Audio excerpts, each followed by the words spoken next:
Hi guys, welcome to social post. నేను మీ వాసవి ఆచార్య. So exam season అయితే start అయిపోయింది. నాకు తెలిసి పిల్లలందరూ కూడా ప్రిపరేషన్ స్టార్ట్ చేసేసే ఉంటారు. సో కొంతమంది జేఈఈ రాయాలని అనుకుంటారు, కానీ ఎలా ప్రిపేర్ అవ్వాలి, సిలబస్ ఏంటి, ఎక్కడ ఇన్స్టిట్యూషన్స్లో మనకి కోచింగ్ బాగా ఇస్తారు అని చెప్పేసి కొంచెం కన్ఫ్యూజన్లో ఉంటారు. సో సిలబస్ అంతా ఎలా కవర్ చేయాలి, ఎన్ని మార్క్స్కి ప్రిపేర్ అవ్వాలి, ఎలా రాస్తే ఎన్ని మార్క్స్ వస్తాయి, మంచి సీట్ రావాలి అని అంటే మంచి ఇన్స్టిట్యూషన్స్లో జాయిన్ అవ్వాలి అని చెప్పేసి ఇలా చాలా కన్ఫ్యూజన్లో ఉంటారు. సో ఈరోజు మనతో దాని గురించి డిస్కస్ చేయడానికి పేస్ ఐఐటి మెడికల్ ఇన్స్టిట్యూషన్స్ నుంచి Vijay Kumar Vishnubhatla, IITian, and he is the senior faculty of physics for PACE centers in Hyderabad. Harita Kasturi, HOD of chemistry, ICT Mumbai professor. మ్యామ్ని సార్ని వెల్కమ్ చేద్దామా? Hello sir. Hello ma'am, welcome to social post. ఎలా ఉన్నారు? Good అండి. నేను చాలా బాగున్నాను ma'am, thank you so much. So మనం ఇప్పుడు మాట్లాడుకోబోయేది ఐ థింక్ పిల్లలకి కావాల్సినది. ఎందుకు అంటే ఆల్రెడీ ఎగ్జామ్ సీజన్ స్టార్ట్ అయిపోయింది. ఆబ్వియస్లీ చిన్న పిల్లల నుంచి కాంపిటేటివ్ ఎగ్జామ్స్ రాసే వాళ్ళ వరకు కూడా టెన్షన్ ఫీల్ అవుతూ ఉంటారు. First of all tension free ఉండాలంటే ఏం చేయాలి? టెన్షన్ ఫ్రీగా ఉండాలంటే అసలు మొదటి నుంచి కూడా ప్రిపరేషన్ కనుక సరిగ్గా చేసుకుని ఉండుంటే మనకి ఎంత ప్రిపేర్ చేసినా కూడా టెన్షన్ అనేటువంటిది ఉంటుంది. దేనికంటే it is relating to the performance. Student is aiming for very good result. అది వస్తుందా రాదా అనేటువంటిది సందిగ్ధం ఉంటుంది ప్రతి స్టూడెంట్కి కూడా. కానీ తన పర్ఫార్మెన్స్ చాలా బాగా చేసి ఉండొచ్చు, చేయొచ్చు తను ఇంత టెన్షన్లో కూడా. కాబట్టి ఆ టెన్షన్ అనేటువంటిది ఎక్కువగా రాకుండా ఉండడానికి he has to focus himself on the subject, on the questions. గత ఏడాది ఎలా వచ్చాయి, దాని ముందు ఇయర్స్ ఎట్లా వచ్చాయి, వేరియేషన్ ఎలా వచ్చింది చాప్టర్ వైజ్గా, ఈ రకమైనటువంటి ప్రిపరేషన్ చేసుకుంటే he himself will have a certain focus. ఇలా రావచ్చు, నేను ఇలా చేయొచ్చు అనేటువంటిది. Certainly he'll be more optimistic అని నా ఫీలింగ్. ఓకే. సో ఏంటి అంటే సార్, కాంపిటేటివ్ ఎగ్జామ్స్ అనేవి 8th క్లాస్ నుంచి కాకపోయినా ఇంటర్ నుంచి స్టార్ట్ అవుతాయి డెఫినెట్గా. నేనైతే రాసింది ఫస్ట్ నా కాంపిటేటివ్ ఎగ్జామ్ ఏంటి అంటే ఎంసెట్ రాసాను. అప్పటికే చాలా టెన్షన్గా ఫీల్ అవుతున్నాం. చాలామంది స్టూడెంట్స్కి ఎంసెట్ ఒక్కటే ఉంది అని అనుకుంటారు, లేదా ఇంకేదో ఒక 2 or 3 కాంపిటేటివ్ ఎగ్జామ్స్ ఉన్నాయని అనుకుంటారు. సరిగ్గా నాలెడ్జ్ లేకపోయి ఉండొచ్చు వాటి మీద. అసలు ఎన్ని కాంపిటేటివ్ ఎగ్జామ్స్ ఉన్నాయి, కాంపిటేటివ్ ఎగ్జామ్స్ ఎప్పటి నుంచి రాయడం స్టార్ట్ చేయాలి? యాక్చువల్గా అండి, మీరు ఇప్పుడు ఇందాక అన్నట్టు ఎంసెట్ తెలుసు, లేదు ఇప్పుడు ఇవాళ రేపు పిల్లలకి చాలామందికి జేఈ, ఐఐటి, జేఈ ఇట్లాంటివి ఇవన్నీ ఉంది, right?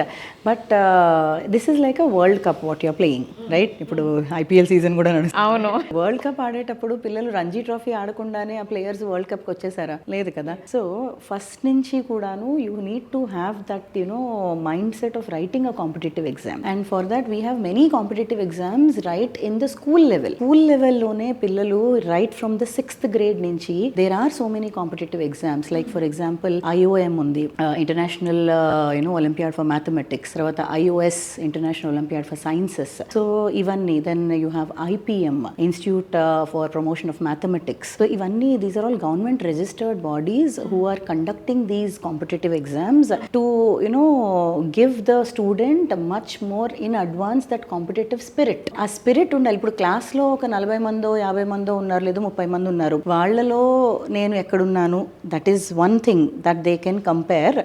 I don't again say comparison అనేది కాదు, కానీ but students should be aware of where they are standing. రేపు వాళ్ళు they are coming into this competitive world. So చిన్నపాటి పరిచయం ఉండాలి. అసలు నా ముందర ఎంతమంది ఉన్నారు అనేది తెలియాలి కదా. అప్పుడు స్టూడెంట్కి మీరు కానీ ఫ్యాకల్టీ కానీ లేదు పేరెంట్స్ కానీ ఎవరేం చెప్పక్కర్లేదు. They will be self motivated.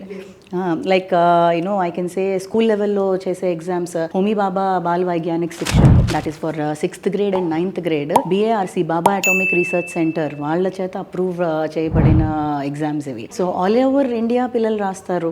అట్లాంటి కాంపిటేటివ్ ఎగ్జామ్స్ రాయాలన్నమాట. రాసినప్పుడు పిల్లలకి ఆ సబ్జెక్ట్ మీద గ్రిప్ ఎంత ఉంటుందో పిల్లలకి తెలుస్తుంది. ఇప్పుడు what is that I'm not able to do, what is that others are able to do, or how far I'm I better than the other students. ఆ కాన్ఫిడెన్స్ వస్తుంది కదా. సో ముందరుంటే వాళ్ళకి కాన్ఫిడెన్స్ వస్తుంది, వెనకాల ఉన్నా కూడాను వాళ్ళు చేశారు నేను ఎలా చేయలేదు అన్న ఆలోచన మొదలవుతుంది. Then you don't need to pressurize the student because we're learning something, it should be joyful. That's what we believe in, right? ఆ జాయ్ఫుల్ జర్నీలో ఛాలెంజెస్ ఉండాలి, and that is what you need to attempt the competition, and only then that is challenging for you, right? So as a part of it we have other కొన్ని competitive exams like మ్యాథమెటిక్స్కి IOQM, అది that is Indian olympiad for qualifier for mathematics. So అట్లాంటి ఇవి. Then PRMO, RMO, regional mathematic olympiad, pre regional mathematic olympiad. So ఇవన్నీ రాస్తే కనుక you will be promoted to the next stages అనమాట. So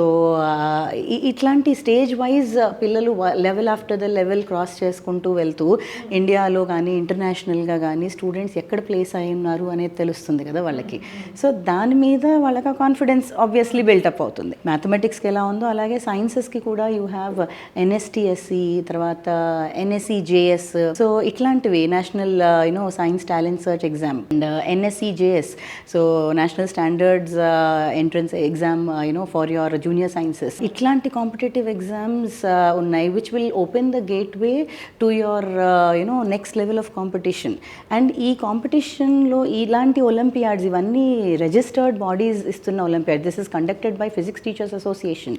so అట్లాంటి like mathematics association, mathematic teachers association వాళ్ళు conduct చేసేవి, so physics teachers associations conduct చేసేవి. ఇట్లాంటి olympiads రాస్తే పిల్లలకి గ్రావిటీ తెలుస్తుంది. And that has to be, as I told, Ranji trophies తర్వాత అట్లాగా మీరు డిస్ట్రిక్ట్ వైజ్, నేషనల్ వైజ్ అట్లా వెళ్ళి then only you will go to the next levels, right? So ఆ ప్రాక్టీస్ రాసినప్పుడే వాళ్ళకి, ఇప్పుడు సార్ ఇందాక చెప్పినట్టు, వెల్ ప్రాక్టీస్డ్ ఉండాలి పిల్లలు. ప్రాక్టీస్ ఎలా వస్తుంది అంటే ఆడితేనే కదా. అంతే అంతే. సో మనకు కూడా ఇంతకుముందు వచ్చినట్టున్నాయి కొన్ని certificate programs. Yes sir. Right. They got certificates also. We've got certificates From the registered from the government. IPM ki, we've got state ranks for IOS ki, IOM ki. So we've got beautiful ranks coming up in PACE. And the culture of PACE is to not only make them write the IIT exam and NEET exam, but wherever there is a competition corner which is conducted by central government or any talent oriented, we promote the students, we encourage the students, they keep writing and they get the certificate. See, what it requires for a student is an encouragement from a third party. Definitely. Whenever a third party is clapping, third party is giving you a certificate, third party is giving you a scholarship amount can be any amount, whatever it is, but it's definitely encouraging a student, yes, let me go forward. చిన్నప్పటి నుంచి కూడా parents మాట కంటే కూడా teacher మాటని వారికి main. First వాళ్ళ mummy చెప్తారు నువ్వు ఇలానే చెయ్యి అంటే, లేదు మా టీచర్ ఇలానే చెప్పారు నేను ఇలానే చేస్తాను అని చెప్పి. సార్ అన్నట్లు థర్డ్ పర్సన్ వేరే వాళ్ళు ఎవరో ఎంకరేజ్మెంట్ అనేది చాలా ఇంపార్టెంట్. బట్ పిల్లలకి మీ నుంచి అంటే JEE కోచింగ్ మీ అనుభవం కానివ్వండి, మీరు పిల్లలకి ఇచ్చే సపోర్ట్ ఎలా ఉంది సార్? ఫస్ట్ పాయింట్ యాక్చువల్లీ ఏంటంటేనండి, స్టూడెంట్కి క్వశ్చన్ టీచర్ అడగటం అనేటువంటిది సెన్సిటివ్గా ఫీల్ అవ్వకూడదు స్టూడెంట్. అది మొదటి రోజు నుంచి వర్క్ చేస్తాం. ఇది ఎక్కడి నుంచి వస్తుందంటే, ఇంట్లో కూడా పేరెంట్స్ మామూలుగా during the having dinner or father is interacting with son, mother is interacting with son, different paper, news paper చూస్తాం, కొత్త ఇన్వెన్షన్స్ వస్తూ ఉంటాయి, ఇవన్నీ కూడా బయటకు వస్తూ ఉంటాయి. నీకు దీని గురించి తెలుసా? స్టూడెంట్ కొంచెమైనా అప్పటికి రాకపోయినా హీల్ ప్రిపేర్, అదే రేపటికల్లా నాకు దీని గురించి తెలుసుకుని నాకు చెప్పు. Some discussion sort of a thing. కొన్ని ఫ్యామిలీస్ లో పజల్స్ ఇస్తారు, పేరెంట్స్ చిన్న పజల్స్ ఇస్తారు, ఆర్ బ్రదర్స్ అండ్ సిస్టర్స్ వాళ్ళు, or it is so very encouraging. వాళ్ళు ఇంకా ఇవ్వు వెంటనే ఇచ్చేసేసి నాకు ఇంకోటి కావాలి. This type of a fun. Okay, ఇప్పుడు మేడం గారు ఇందాక అంటున్నట్టుగా జాయ్ఫుల్ లెర్నింగ్ అని అంటున్నారు. జాయ్ఫుల్ లెర్నింగ్ అంటే ఏంటి? ఇప్పుడు మిమ్మల్ని ఒక ప్రశ్న అడిగాను, ప్రశ్న అడిగితే మీరు సమాధానాలు చెప్పలేనప్పుడు మీరు డెఫినెట్ గా డిమోటివేట్ అయ్యే కంటే మీలో ఒక జిజ్ఞాస డెవలప్ అయింది అనుకోండి, క్యూరియాసిటీ డెవలప్ అయింది అనుకోండి, why can't I do it, let me just give me some time, I will find out and let you and come back to you. So అలా చేస్తున్నప్పుడు ఏమవుతుందంటే, some research work also will be going on. You will be doing some research, you will be going through some books. The best possible things are books and self motivation. Teacher ఇస్తారు, ఇచ్చిన తర్వాత అది మనం catch చేసుకుని, సంఘం కూడా ఇస్తుంది మనకి, పేరెంట్స్ కూడా ఇస్తారు, ఫ్రెండ్స్ కూడా ఇస్తారు, అంబియన్స్ ఉంటుంది అని మన సొసైటీలో మనం ఎంతో మందిని చూస్తాం. అక్కడి నుంచి మనం చూసి నేర్చుకుని, కాంపిటీషన్ ఇస్ దేర్ కాబట్టి ఈ రకమైనటువంటి తత్వాన్ని మనం డెవలప్ చేసుకున్నట్లయితే స్టూడెంట్సే అడుగుతారు టీచర్ని, ఇంకా వేయండి, ఇంకా కాంప్లెక్స్ క్వశ్చన్స్ వేయండి, మేము చేస్తాం, we're enjoying this a lot. That's where certainly, I mean, you will be very sure that these people are going to break some very good news, చాలా మంచి రిజల్ట్ తీసుకొస్తారనేటువంటిది మనకి సంకేతాలు వస్తాయి. ఇది ఎవరైనా చేయొచ్చు సర్టన్గా, ఇట్స్ నాట్ కొంతమందే చేస్తారని కాదు, but that sort of an ambience అది పేస్లో ఉంది. పేస్లో we always encourage the student. Student అడిగినటువంటి క్వశ్చన్ని డిమోటివేట్ చేసి ఇలాంటి క్వశ్చన్ కాదు అని అలా కాకుండా we make it as a discussion. This will encourage other నాకు స్టూడెంట్స్. చాలా అర్థం అవుతుంది సార్ మీరు చెప్పేదాన్ని బట్టి చూస్తుంటే. మీరు పిల్లల్ని ఎంత జెంటల్గా హ్యాండిల్ చేస్తున్నారు, వాళ్ళకి ఎంత సపోర్ట్ ఇస్తున్నారు అని చెప్పేసి నాకు క్లియర్గా అర్థమవుతుంది.